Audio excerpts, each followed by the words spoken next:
Hello साथियों, स्वागत है आपका RWS गुरु यूट्यूब चैनल में। एक बार फिर उत्तर प्रदेश पुलिस कांस्टेबल का अब की बार एक रोजगार हिंदी का पार्ट 1 में ऑलरेडी दे चुका हूं आपको।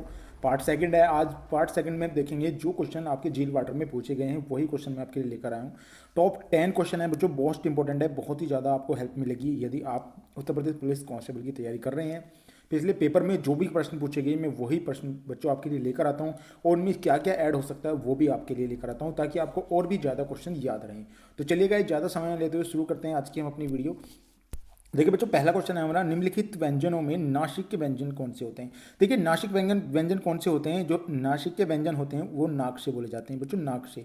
जो व्यंजन नाक से बोले जाते हैं उन्हें नासिक के बोला जाता है। जैसे नए जो है नाक से बोला जाता है, तो ऑप्शन नंबर ए आपका यहाँ पे सही हो जाएगा। पूछा जा सकता है आपसे नासिक व्यंजन कितने होते हैं, तो 5 जो है नासिक व्यंजन होते हैं, जिनमें आपको बता दूं मैं, एक तो आपका ये होता है और एक आपका ये यहाँ वाला होता है, ये वाला भी आपका इसमें बोला जाता है, और आपका एक और एक आपका अणय होता है, और एक आपका नय होता है, एक आपका मैं होता है। तो ये 5 व्यंजन जो है आपके नासिक के व्यंजन है, नासिक के जो नाक से बोले जाते हैं। ऑप्शन में कई बार आपको दिया गया है कि कितने होते हैं, तो 5 आप अपने लगा सकते हैं। इनमें से कौन सा नहीं है ये भी पूछा जा सकता है, तो आप एक बार जरूर देखिएगा क्योंकि आपके एग्जाम में बहुत ही ज़्यादा ये सवाल पूछे जाते हैं बच्चों। चलिए बच्चों नेक्स्ट क्वेश्चन देख लेते हैं। देखिए नेक्स्ट क्वेश्चन है बच्चों आपका सेकंड नंबर क्वेश्चन है, हर्ष व दीर्घ जो है इनमें से किसके प्रकार हैं, यानी इनमें से ऑप्शन बताने हैं आपको, हर्ष और दीर्घ जो है किसमें किसके प्रकार है। तो सही आंसर हो जाएगा आपका स्वर, ऑप्शन नंबर ए आपका सही हो जाएगा।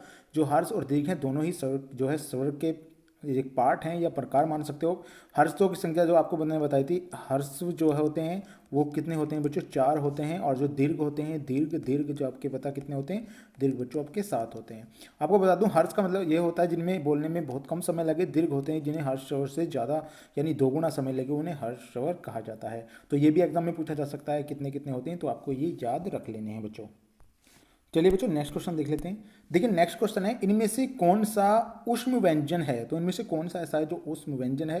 तो आपको बता दूं ऊष्म व्यंजन मैं ऑलरेडी पहले ही बता चुका हूँ। 28 तारीख की जो है फर्स्ट शिफ्ट में ये सवाल पूछा गया था, सेकंड शिफ्ट में सेकंड शिफ्ट में सवाल पूछा गया था आपका। तो अगर आपको हर्ष जो है ऊष्म व्यंजन की बात कर रहा हूँ, तो ऊष्म व्यंजन आपका एक तो ये हो जाएगा आपका ऊष्म व्यंजन, स हो जाएगा आपका, ये स हो जाएगा आपका, और आपका यहाँ पे रस ऋषि जो है वो भी आपका यहाँ पे हो जाएगा। सह होता है बच्चों, और एक होता है हलकारा, है हलकारा वाला होता है जो है ये आपके ऊष्म व्यंजन है। और ऊष्म व्यंजन की संख्या कितनी बच्चों, 4 है। ये कई बार एग्जाम में पूछा गया है, कई बार बच्चे रैसे रेसिपी इसमें लगा देते हैं जो कि बिल्कुल रॉन्ग है। तो सही आंसर हो जाएगा ऑप्शन नंबर सी आपका ऊष्म व्यंजन। इन्होंने पूछा है तो ऊष्म व्यंजन आपका सह हो जाएगा बच्चों। जिनसे बोलने पर गर्म हवा निकलती है उन्हें ऊष्म व्यंजन कहा जाता है। चलिए बच्चों नेक्स्ट क्वेश्चन देख लेते हैं। देखिए नेक्स्ट क्वेश्चन है आपका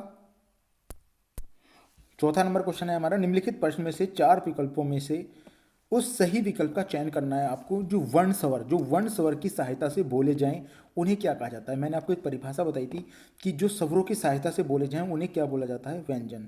तो स्वरों की सहायता से बोले जाने वाले, जैसे मान लिया ये क्या है, का है यहाँ पे, और इसमें प्लस में अगर आ जोड़ देता हूँ यहाँ पे तो ये का हो जाता है बच्चों। तो ये होता है आपका क्या, आपका स्वरों की जो है मदद करते हैं व्यंजन, यानी व्यंजन जो है स्वरों की मदद से बोले जाते हैं। ऑप्शन नंबर बी आपका यहाँ पे सही हो जाएगा। कितने बच्चों को इसमें प्रॉब्लम है वो एक बार जाके देख लीजिएगा। व्यंजनों की संख्या कितनी होती है बच्चों, इसमें 33 होती है। बात स्वरों की करता हूँ तो स्वरों की संख्या कितनी होती है, 11 स्वरों की संख्या होती है। आपको ये ध्यान रखना है बच्चों। चलिए बच्चों नेक्स्ट क्वेश्चन देख लेते हैं। देखिए नेक्स्ट क्वेश्चन है आपका, निम्नलिखित प्रश्न में से 4 विकल्पों में से उस सही विकल्प का चयन करें जो बताता है कि व्यंजन को स्वर रहित दिखाने के लिए किस चिन्ह का प्रयोग किया जाता है। स्वर रहित यानी वो स्वर नहीं है। मैं भी आपको पिछले अभी समझा के आया हूँ। अगर मान लिया आपको यहाँ पे कै में ये हलंत लग रहा है यहाँ पे, और इसमें प्लस आ मैं यहाँ जोड़ देता हूँ तो ये पूरा हो जाता है, यानी इसे का हम कहा बोलेंगे ये हट जाता है। तो इसी का मतलब यही पूछा है, तो इसका मतलब क्या होता है बच्चों, हलंत होता है। ऑप्शन नंबर सी आपका सही हो जाएगा। जैसे आप कुछ भी बोलेंगे, अगर आपको आपको कुछ भी बोलना है, अगर जैसे मान लिया आपने का बोल दिया, आपको खा बोलना है, अगर खा में यहाँ आप हलंत लगा देते हैं तो ये व्यंजन हो गया, और यहाँ पे आ लगा देते हैं, स्वरों की सहायता से बोले जाते हैं तो ये पूरा खा हो गया। इसी प्रकार इसको क्या कहा जाता है बच्चों, ये वाली चीज़ को हलंत कहा जाता है। ऑप्शन में आपको देखने को मिल जाएगा। अगर आपको ऐसी चीज़ नहीं आती है तो देख लेना है। ये 28 तारीख की फर्स्ट शिफ्ट में पूछा गया था क्वेश्चन, आप जाके चेक कर सकते हैं बच्चों। चलिए बच्चों नेक्स्ट क्वेश्चन देख लेते हैं। देखिए नेक्स्ट क्वेश्चन है, स्वर रहित व्यंजन जब स्वर सहित व्यंजन से मिलते हैं तब क्या कहलाते हैं। अगर बात करते हैं स्वर रहित, स्वर रहित का मतलब क्या है, मैं यहाँ पे कैसे ही बताता हूँ आपको। अगर कै ये है, ये स्वर रहित है, ठीक है।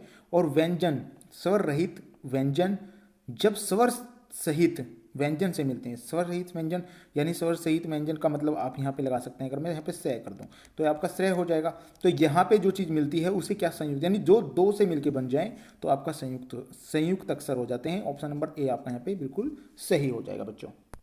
चलिए बच्चों नेक्स्ट क्वेश्चन देख लेते हैं। देखिए नेक्स्ट क्वेश्चन है आपका, कौन सा व्यंजन नासिक द्वारा उच्चारण किया जाता है। अभी आपको बता के आ रहा हूँ मैं, नासिक द्वारा उच्चारण जो आपका अणखाली यानी कि एण जो होता है ये नासिक द्वारा बोला जाता है।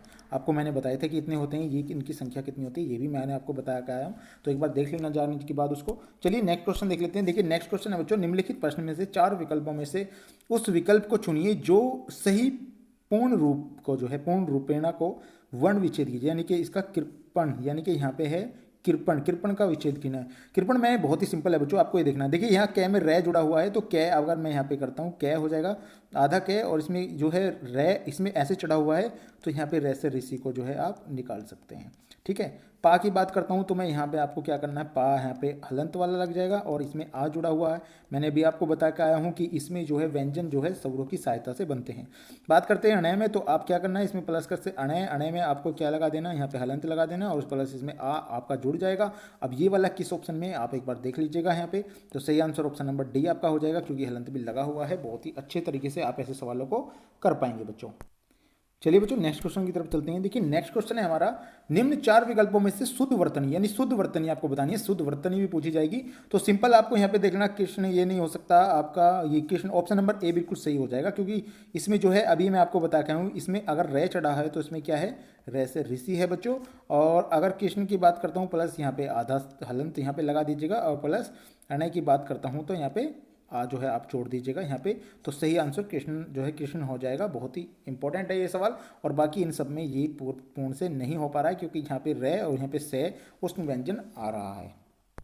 चलिए बच्चों नेक्स्ट क्वेश्चन की तरफ चलते हैं। देखिए नेक्स्ट क्वेश्चन है आज का हमारा 10वां क्वेश्चन, ये रे ले वे क्या है, किस प्रकार के व्यंजन है। तो मैंने आपको बताया था ये रे ले वे, ये रे ले वे आपका क्या हो जाएगा, अंतस्थ व्यंजन होते हैं। ऑप्शन नंबर बी सही हो जाएगा। इनकी संख्या कितनी होती है पूछा जा सकता है, तो इनकी संख्या भी 4 होती है बच्चों। तो बच्चों ये थे आज के हिंदी के टॉप 10 क्वेश्चन। आशा करता हूँ वीडियो आपको बहुत पसंद आई होगी और आपके एग्जाम के लिए बहुत ही हेल्पफुल है। आप हमें टेलीग्राम पे फॉलो कर सकते हैं, इंस्टाग्राम पे भी फॉलो कर सकते हैं, आप हमें फेसबुक पे फॉलो कर सकते हैं, जहाँ भी आपको आप चलाते हैं उसको आप फॉलो कर सकते हैं। और हमारे डिस्क्रिप्शन में आपको मिल जाएंगे सारे ही लिंक मिलेंगे आपको। और आपकी जो तैयारी है उसे बूस्ट करने के लिए मैंने एक और वीडियो बनाई हुई है, तो प्लीज़ उसे जाके जरूर देखिएगा। तो thank you for watching this video.